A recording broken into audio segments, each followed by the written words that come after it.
देखिए तो सम्मान से देखिएगा। आप अपनी बहन के लिए शेर बन जाते हैं तो दूसरे बहन के लिए कुत्ता मत बनिएगा यहाँ। और लड़कियों से भी हम ये जरूर कहेंगे कि आप आधुनिकरण के चक्कर में अपनी संस्कृति मत भूलिएगा। आधुनिक बनिए, वेस्टर्न कल्चर नहीं, मॉडर्न बनिए। कौन कह सकता है कि भारतीय वस्त्र में, भारतीय संस्कृति में कोई मॉडर्न नहीं हो सकता है? क्या एपीजे अब्दुल कलाम मॉडर्न नहीं थे?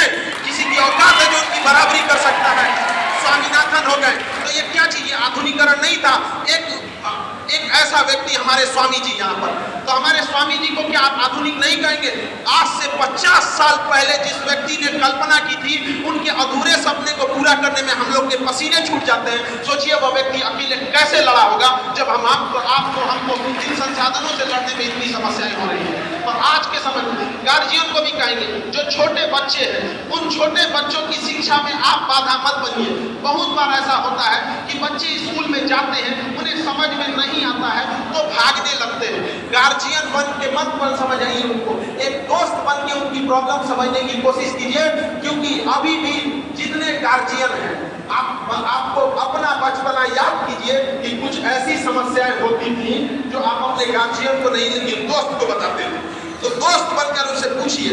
वरना अब महिला लोगों को भी करते हैं कि आप लोग अपने बच्चों को ये मत कहिए कि उनका लड़का तो इतना अच्छा पढ़ता है, तुम काहे पढ़ते हो, तुलना मत कीजिए। वरना जिस दिन वो पलट के आपसे कहेगा कि रेस्टोरेंट में तो खाना इतना बढ़िया बनता है, आप कैसे बनाती है, तो लौट जाएगा, आपको तो खराब लग जाएगा कि बेटा हम हाथ का नहीं खाता। उसको कैसा लगता होगा? आपका बेटा है, आप उसको दुनिया में बाकियों की तुलना में 9 महीना पहले से जान रही होती है।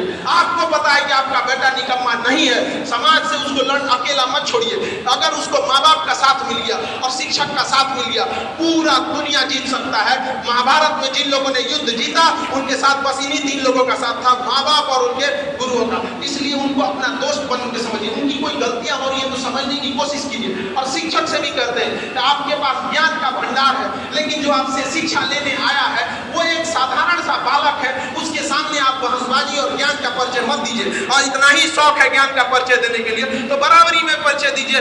एक आयोजन कराइए जहां शिक्षकों का वार्तालाप हो, वहां पर।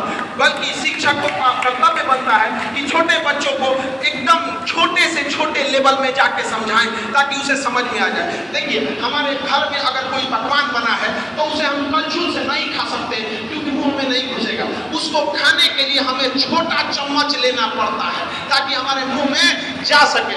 यही काम एक शिक्षक का है। आपके पास अथाह भंडार है, लेकिन आप इतनी क्लिष्ट भाषाओं का यूज करते हैं, वो उस विद्यार्थी के लिए कलछुल बन जाता है, नहीं घोटाता है। साधारण भाषा का प्रयोग कीजिए, चम्मच से घोटाइए। देखिए एक दिन पहले